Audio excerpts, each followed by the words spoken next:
ذی الحج کا مہینہ اپنے اختتام کے قریب پہنچ چکا ہے اور محرم الحرام کا مہینہ بالکل اپنے آغاز کے قریب آ چکا ہے۔ یہ وہ بابرکت مہینے ہیں جن میں قربانیاں اللہ رب العزت کی بارگاہ میں پیش کی گئیں۔ حضرت جناب ابراہیم خلیل اللہ علیہ السلام نے اپنے بیٹے جناب حضرت سیدنا اسماعیل ذبیح اللہ علیہ السلام کی قربانی کا نذرانہ پیش کیا، اور محرم الحرام کے بابرکت مہینے میں سیدنا حضرت امام حسین رضی اللہ تعالیٰ عنہ آپ نے خانوادہ اہل بیت اطہار ان کی جانوں کا نذرانہ اللہ کی بارگاہ میں پیش کیا۔ محرم کی ابتدا میں ایک اور بھی قربانی ہے اور ایک اور بھی شہادت ہے، وہ بھی بڑی اعلیٰ اور عرفہ ہے۔ اس ذات کے کیا کہنے کہ جب بھی اللہ کے رسول کی بارگاہ میں کوئی بات عرض کرتے تو اللہ رب العزت ان کی زبان کی وجہ سے قرآن مجید کا نزول فرماتا۔ میری مراد رسول حضرت سیدنا عمر بن خطاب رضی اللہ تعالیٰ عنہ آپ کی ذات بابرکات ہے، کیونکہ آپ کی شہادت یکم محرم الحرام کو ہوئی۔ اس حوالے سے آپ کی سیرت کے حوالے سے چند پہلو گوش گزار کروں گا۔ اللہ رب العزت ہماری اس ادنا سی کوشش کو اپنی بارگاہ میں قبول اور منظور فرمائے۔ سیدنا عمر بن خطاب رضی اللہ تعالیٰ عنہ خطاب کے بیٹے ہیں۔ آپ کی والدہ کا نام انتما ہے، ابو جہل کے بھانجے ہیں۔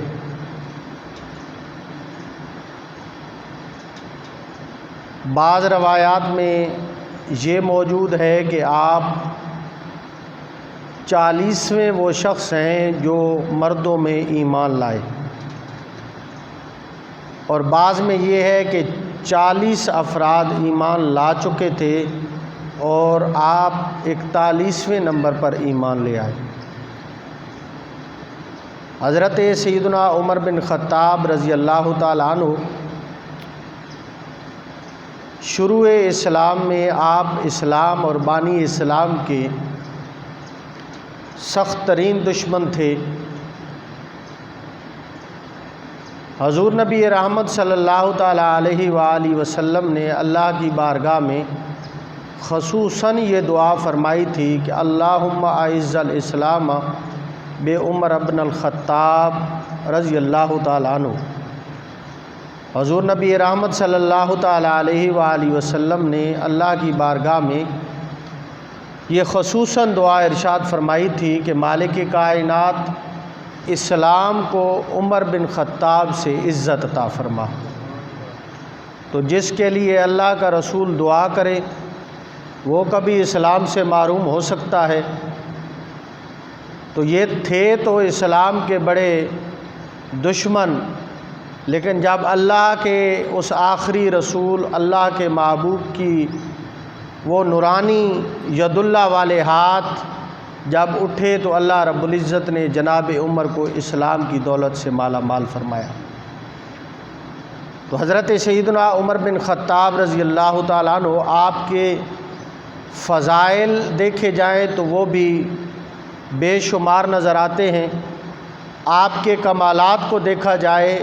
تو وہ بھی بے شمار نظر آتے ہیں، اور جناب سیدنا عمر بن خطاب رضی اللہ تعالیٰ عنہ آپ کی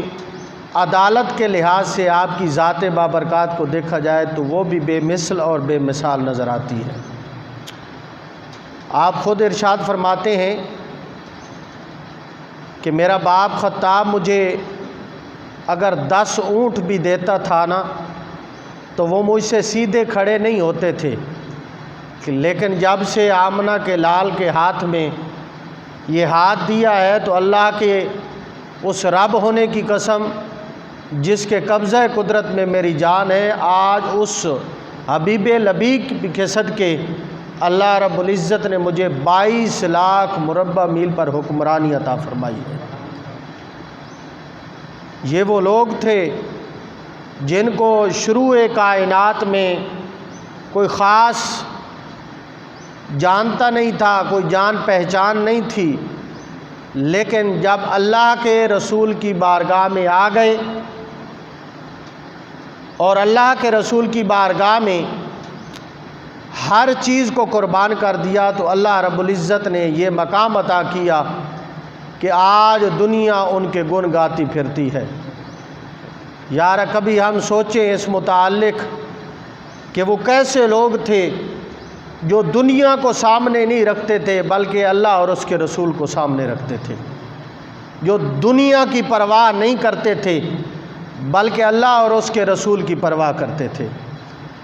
چاہے اللہ اور اس کے رسول کے مقابلے میں خاندان آ جاتا، اعزہ و اقارب آ جاتے، دوست احباب آ جاتے، قبیلہ آ جاتا، یہ ایسے وہ اللہ کے چنے ہوئے لوگ تھے کہ جب اللہ اور اس کے رسول کی محبت کے سامنے دنیا کا کوئی بھی فرد آ جاتا تو وہ دنیا کے اس فرد سے منہ موڑ لیتے تھے، لیکن آمنہ کے لال سے اور اللہ کی ذات سے منہ نہیں موڑتے تھے۔ اور یہی عمر بن خطاب ہیں۔ حضور علیہ الصلاۃ والسلام آپ نے یہ ارشاد فرمایا کہ میرے بعد کوئی نبی ہوتا تو عمر ہوتا، میرے بعد کوئی نبی ہوتا تو عمر ہوتا، لیکن میں آخری رسول ہوں اللہ کا۔ یہ اتنی بڑی فضیلت ہے جس کو ہم اگر سمجھنا چاہیں تو ہمیں سمجھ بھی نہیں آئے گی۔ اتنا بڑا مقام ہے جو اللہ رب العزت نے آپ کو عطا فرمایا ہے کہ اگر دنیا والے اس مقام کی کھوج میں لگ جائیں تو وہ مقام اتنا بلند ہے کہ ہماری نظریں اس کی ابتدا تک بھی نہیں پہنچ سکتی، انتہا تو بڑی دور کی بات ہے۔ حضور نبی رحمت صلی اللہ تعالیٰ علیہ وآلہ وسلم آپ کی ذات بابرکات پر ایمان لانے کے بعد آپ نے پہلی جو بات ارشاد فرمائی، جو اللہ کے رسول کی بارگاہ میں جو پہلی بات عرض کرتے ہیں وہ یہ تھی، اے اللہ کے رسول کیا ہم حق پر نہیں ہیں؟ اللہ کے رسول نے ارشاد فرمایا عمر ہاں ہم حق پر ہیں۔ تو اس عمر نے یہ کہا تھا کہ اگر ہم حق پر ہیں تو پھر چھپ چھپ کر عبادت کرنا کیسا، پھر چھپ چھپ کر اسلام کی تبلیغ کرنا کیسا؟ آئیں یا رسول اللہ، اگر ہم حق پر ہیں تو ہم آج بیت اللہ میں نماز ادا کریں گے، ہم بیت اللہ کا طواف کریں گے۔ یہ وہ ہستی تھی جن کے متعلق اللہ کے رسول نے ارشاد فرمایا اللہم اعز الاسلام بعمر بن خطاب رضی اللہ تعالیٰ عنہ، یا اللہ اسلام کو عمر بن خطاب سے عزت عطا فرما۔ تو اس کائنات کی آنکھوں نے دیکھا کہ وہ منظر جب اللہ کے رسول کی بارگاہ میں عمر بن خطاب نے عرض کیا یا رسول اللہ اگر ہم حق پر ہیں تو آج ہم بیت اللہ کا طواف بھی کریں گے، بیت اللہ میں سجدے بھی ادا کریں گے۔ یہ وہ ہستی تھی، اور حضرت عمر بن خطاب ایک لائن کے کمانڈر بنے، ایک لائن کے کمانڈر حضرت سیدنا حمزہ رضی اللہ تعالیٰ عنہ آپ بنے۔ یہ دو لائنیں اللہ کے رسول کی معیت میں بیت اللہ شریف کی طرف جا رہی ہیں۔ بیت اللہ میں قریش کے رؤساء، بڑے بڑے شرفاء جو اپنے آپ کو بہت بڑا سمجھتے تھے وہ بھی بیٹھے تھے، جنہوں نے اس نیت سے عمر کو بھیجا تھا کہ جاؤ آج محمد صلی اللہ تعالیٰ علیہ وآلہ وسلم الیاذ باللہ ان کا خاتمہ کر کے آ جاؤ۔ لیکن یہ اللہ کے رسول کی نگاہ تھی کہ جس پر پڑ جاتی تھی پھر وہ خاتمہ ان کا نہیں کرنے آتا تھا، وہ اپنا خاتمہ کروا کے جاتا تھا۔ حضرات محترم، حضرت سیدنا عمر بن خطاب کو دیکھا، وہ بھی آ رہے ہیں، ان کفار نے دیکھا اور حضرت سیدنا حمزہ رضی اللہ تعالیٰ عنہ آپ بھی آ رہے ہیں، جتنے لوگوں نے اسلام قبول کیا وہ بھی آ رہے ہیں، اور سارے آرام سے بیٹھے ہیں۔ کیوں بیٹھے ہیں؟ کیونکہ اللہ نے جناب عمر کی وجہ سے اسلام کو عزت عطا فرمائی۔ جب یہ کام ہوا تو اللہ کے رسول نے آپ کو فاروق کا لقب عطا کیا کہ یہ وہ ہستی ہے جو حق اور باطل کے درمیان فرق کرنے والی ہے۔ سیدنا عمر بن خطاب رضی اللہ تعالیٰ عنہ اسلام کے دوسرے عظیم خلیفہ، جن کے متعلق جناب سیدنا صدیق اکبر رضی اللہ تعالیٰ عنہ آپ نے یہ ارشاد فرمایا تھا جب لوگوں نے سوال کیا کہ آپ ایسے شخص کو خلیفہ منتخب کر کے جا رہے ہیں جو سخت جان ہے، جو سختی بھی کرتے ہیں، جو بہت سختی والے ہیں، تو حضرت سیدنا صدیق اکبر نے یہ ارشاد فرمایا تھا جب میرا خدا، میرا اللہ مجھ سے پوچھے گا کہ آپ نے بعد کس کو امت مصطفیٰ کے لیے نائب بنا کے آئے ہو، تو میں کہوں گا کہ میرے محبوب کی امت میں جو سب سے بڑا، جو نیک انسان تھا، جو اس قابل تھا، اس کو میں اپنی نیابت کا یہ حق دے کر آیا ہوں۔ حضرات محترم، سیدنا عمر بن خطاب رضی اللہ تعالیٰ عنہ یکم محرم الحرام کو آپ کی شہادت ہے۔ اللہ رب العزت کی بارگاہ میں ہم دعا کرتے ہیں کہ اللہ رب العزت ہمیں پیارے محبوب علیہ الصلاۃ والسلام کے اس خلیفہ ثانی کی اتباع، اطاعت اور ان کی ذات کے ساتھ کروڑا محبت کرنے کی توفیق عطا فرمائے۔ حضرات محترم، آپ کی شان کیا بیان کروں، آپ کی عدالت کے کیا تذکرے کروں، آپ کے جناب کمالات کو کیا بیان کروں۔ جیسے ہی اللہ رب العزت کے محبوب علیہ الصلاۃ والسلام آپ کے قدموں میں آتے ہیں تو اللہ کا رسول یہ ارشاد فرماتا سنا گیا، صحابہ کرام فرماتے ہیں اللہ کا رسول یہ فرماتا تھا کہ میرا عمر وہ ہے کہ جس راستے سے آ جائے، جنوں میں سے شیطان ہوں یا انسانوں میں سے شیطان ہوں، جب میرے عمر کو دیکھتے ہیں تو وہ راستہ تبدیل کر لیتے ہیں۔ یہ اللہ رب العزت نے آپ کو شان عطا کی۔ عمر اگر حرمین کی زمین پر چلتا ہوا اگر چل رہا ہوتا ہے اور زمین میں زلزلہ برپا ہو جاتا ہے تو درہ مار کے یہ کہتے ہیں اے زمین، کیا میں نے تجھ پر عدل اور انصاف کا ترازو نہیں رکھا؟ کیا تیرے اوپر میں نے عدل و انصاف قائم نہیں کیا؟ تو کیا ہوا؟ اس ایک جلال والے خطاب کا وہ فرمانا تھا، خطاب کرنا تھا، لیکن آج اس دن سے لے کر آج تک اور یوم قیامت تک حرمین کی زمین میں کبھی زلزلہ نہیں آیا۔ یہ حضرت سیدنا عمر بن خطاب، اور کبھی دریائے نیل ایک لڑکی کو قربان کرنے کے بعد اگر وہ اپنا پانی دیتا تھا تو یہی عمر تھا جس نے ایک کاغذ کا رکا لکھا، ایک گورنر کو لکھا اور ایک دریائے نیل کو لکھا، اور گورنر کو یہ حکم ارشاد فرمایا جو میں رکا بھیج رہا ہوں ذرا ایسے کرنا، دریائے نیل کی اندر پھینک دینا، دریائے نیل کی موجوں کی نظر کر دینا۔ کیا کرنا ہوا کہ وہ رکا پہنچا، گورنر اس دریائے نیل نے، گورنر نے دریائے نیل کے اندر اس رکے کو پھینک دیا، تو وہ رکا دریائے نیل کی نظر ہونا تھا۔ اس دن سے لے کر آج تک دریائے نیل خشک نہیں ہوا۔ جب پتہ چلا کہ اس رکے میں کیا تھا تو اس وقت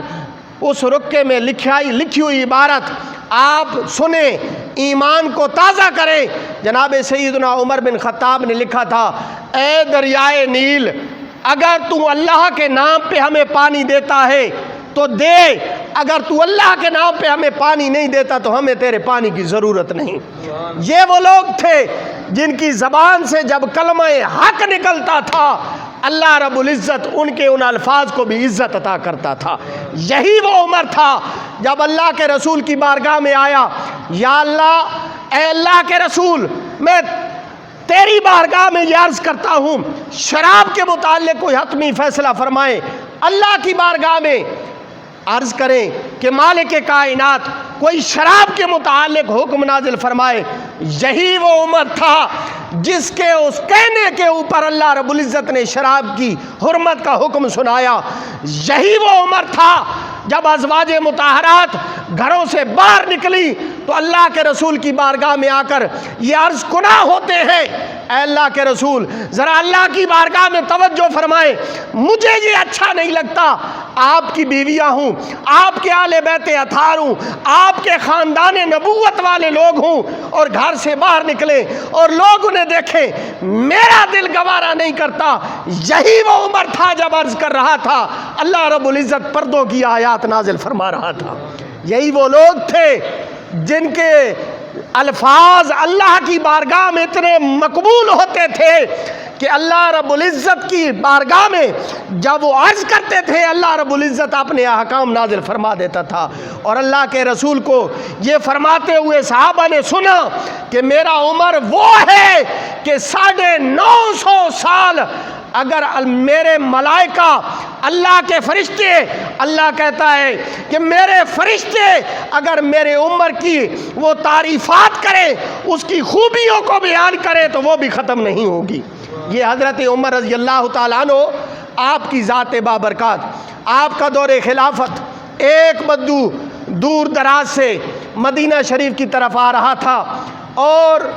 ملاقات کرنے کا شرف حاصل کرنا تھا جناب امیر المومنین سے۔ مدینہ کے ابھی قریب نہیں پہنچا تھا کہ رات ہو گئی، چلتے چلتے مدینہ کے قریب آ گیا، رات کا اندھیرا چھا گیا اور اس بدو نے مدینہ شریف کے باہر ہی اپنا خیمہ لگا دیا اور آگ جلا دی، کیونکہ حضرت سیدنا عمر بن خطاب رات کے اندھیرے میں اپنا بھیس بدل کر نقاب کر کے مدینہ کی گلیوں میں چکر لگایا کرتے تھے۔ ہائے کاش کہ آج وہ حکمران ہمیں بھی نصیب ہوں، ایسے حکمران نصیب ہوں جو اپنی رعایا کی خدمت کرنے کے لیے دن کو کام کرتے تھے، راتوں کو جاگ کر اپنی رعایا کے حالات معلوم کیا کرتے تھے۔ جناب عمر کا گزر ہوا، اس طرف سے جہاں بدو نے خیمہ لگایا تھا اپنے غلام کو بھیجا، جاؤ ذرا پتہ کر کے آؤ یہ آگ جل رہی ہے، ادھر کس نے خیمہ لگایا ہے؟ غلام گیا، بدو سے پوچھا کہ ادھر کیوں خیمہ لگایا ہے اور یار آنے والے کون ہو ذرا بتاؤ۔ بدو ناراض ہوا، میں تمہیں کیوں بتاؤں کہ میں کون ہوں، کس وجہ سے آیا ہوں، چلے جاؤ میں ادھر ہی رہوں گا۔ اور پھر جب غلام نے آ کر بتایا، سیدنا عمر بن خطاب وقت کا امیر المومنین آپ خود جاتے ہیں، بھیس بدلا ہوا ہے، اس سے پوچھتے ہیں اے اللہ کے بندے کس نظریے سے آئے ہو، کس وجہ سے آئے ہو، کیا کوئی مسئلہ ہے، کیا کوئی تکلیف ہے؟ اس نے کہا آپ بھی جائیں، میں آپ کو نہیں جانتا، بس میں نے صبح امیر المومنین سے ملاقات کرنی ہے پھر چلا جاؤں گا۔ آپ نے پوچھا کہ یہ کرہانے کی آواز آ رہی ہے، تکلیف دہ آوازیں آ رہی ہیں تیرے خیمے سے، کیا مسئلہ ہے؟ اس نے کہا اے اللہ کے بندے میں سفر مدینہ کر رہا تھا، اب رات ہو گئی، راستے میں ادھر خیمہ لگایا تو خیمے میں ہم ادھر آگ جلائی، سردی کا موسم ہے اور کیا ہے میری بیوی امید سے تھی، ادھر سفر کرتے کرتے اب بچے کی ولادت کا وقت آ گیا ہے، ہمارے پاس کوئی عورت نہیں جو اس معاملے میں ہماری ہیلپ کرے۔ حضرت امیر المومنین عمر بن خطاب جناب فاروق اعظم آپ نے کہا آپ ادھر ہی رہیں، میں تھوڑی دیر میں آتا ہوں۔ اپنی بیوی کے پاس جاتے ہیں، جا کر کہتے ہیں اے اللہ کی بندی کیا تو بڑا اجر حاصل کرنا چاہتی ہے، بہت بڑی نیکی کمانا چاہتی ہے؟ ہاں کیوں نہیں امیر المومنین، کمانا چاہتی ہوں، اللہ کا اجر، اللہ سے اجر حاصل کرنا چاہتی ہوں۔ امیر المومنین نے کہا اچھا ایسے کرو، میرا ایک دوست ہے اس کی بیوی پر بچے کی ولادت کا وقت آیا ہے، کوئی پاس نہیں ہے، ضروری سامان اٹھا لو، چلو چلتے ہیں دوست کی مدد کرتے ہیں۔ بیوی کو ساتھ لیا، چلے گئے ادھر، جناب آپ کی بیوی اس کی بیوی کے ساتھ ہیلپ میں مدد کرنے میں مصروف ہو گئی، اور امیر المومنین کبھی لکڑیاں لاتا ہے، کبھی آگ جلاتا ہے، کبھی وہ کہتا ہے بدو میرے لیے پانی لے آؤ، وہ پانی لے آتا ہے۔ اسے علم بھی نہیں ہے کہ وقت کا امیر المومنین ہے، وقت کا خلیفہ ہے، اس انداز سے میری مدد کر رہا ہے۔ تھوڑی دیر کے بعد بچے کی ولادت ہوتی ہے، آپ کی زوج محترمہ اندر سے آواز دیتی ہے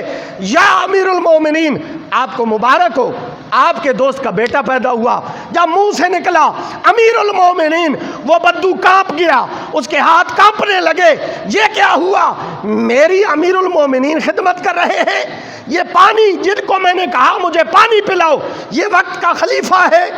یہ وقت کا امیر المومنین ہے، معافی مانگی۔ آپ نے فرمایا معافی مانگنے کی ضرورت نہیں، جب اللہ نے مجھے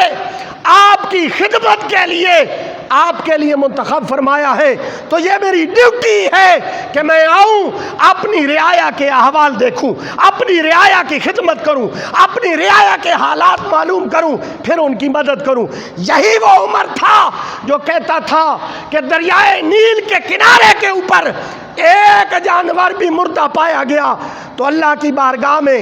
ڈرتا ہوں کہ اللہ مجھ سے سوال نہ کر لے کہ اے عمر،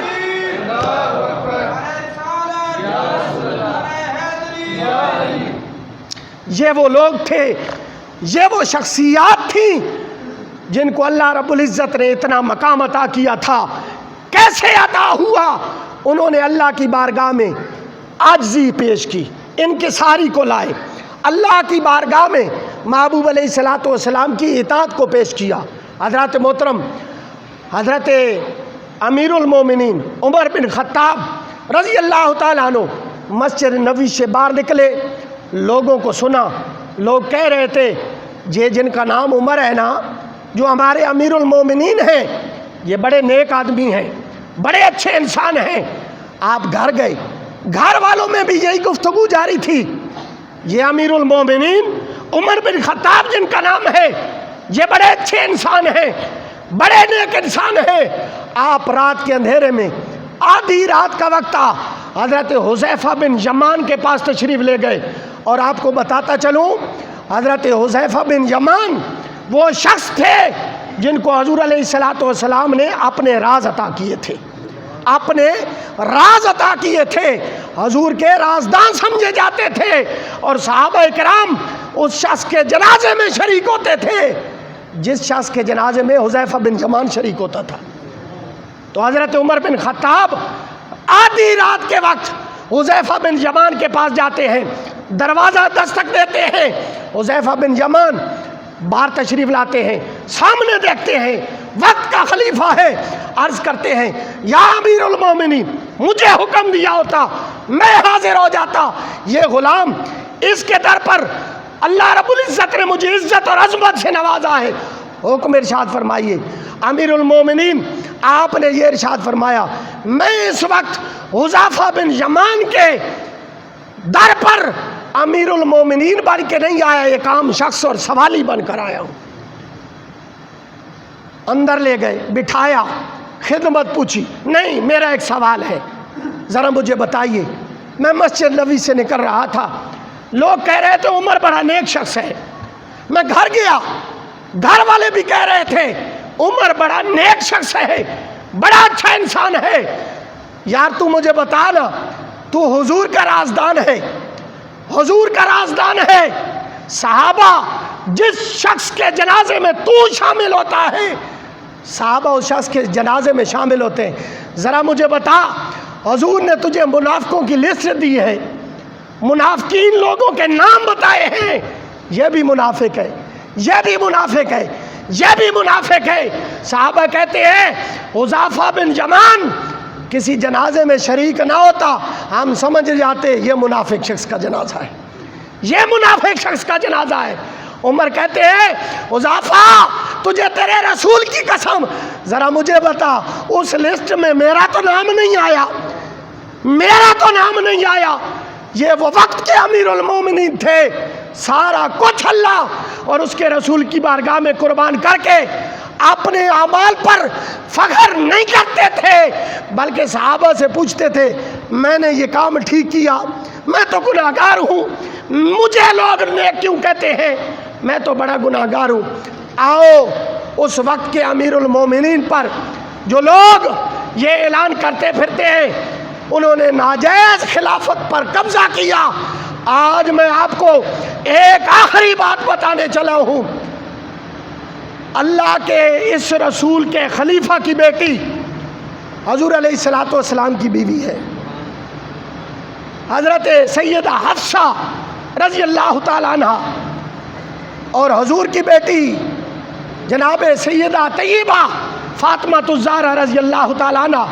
آپ امیر المومنین حضرت مولا کائنات علی شیر خدا کی بیوی ہیں۔ اب اگلی بات میں آپ کو بتانے لگا ہوں، مولا علی کی بیٹی جناب سیدہ طیبہ فاطمہ الزہرا رضی اللہ تعالیٰ عنہ کی بیٹی امیر المومنین حضرت عمر بن خطاب کی زوجہ محترمہ ہیں۔ اگر آپ دیکھیں حضرت علی کے جو بیٹے ہیں ان کا نان کا خاندان حضور کا گھر ہے، اور حضرت عمر کا بیٹوں کا نام کا خاندان حضرت علی کا گھر ہے۔ آج لوگ کہتے ہیں ان کے آپس میں اختلافات تھے، حضرت سیدہ طیبہ اس دنیا سے رخصت ہو گئی تو امیر المومنین حضرت علی شیر خدا نے اپنی بیٹی کا نکاح حضرت عمر سے کیوں کیا؟ حضرات محترم، اللہ رب العزت آپ کی ذات بابرکات کو سمجھنے کی توفیق عطا فرمائے۔ وما علیہ الا البلاغ۔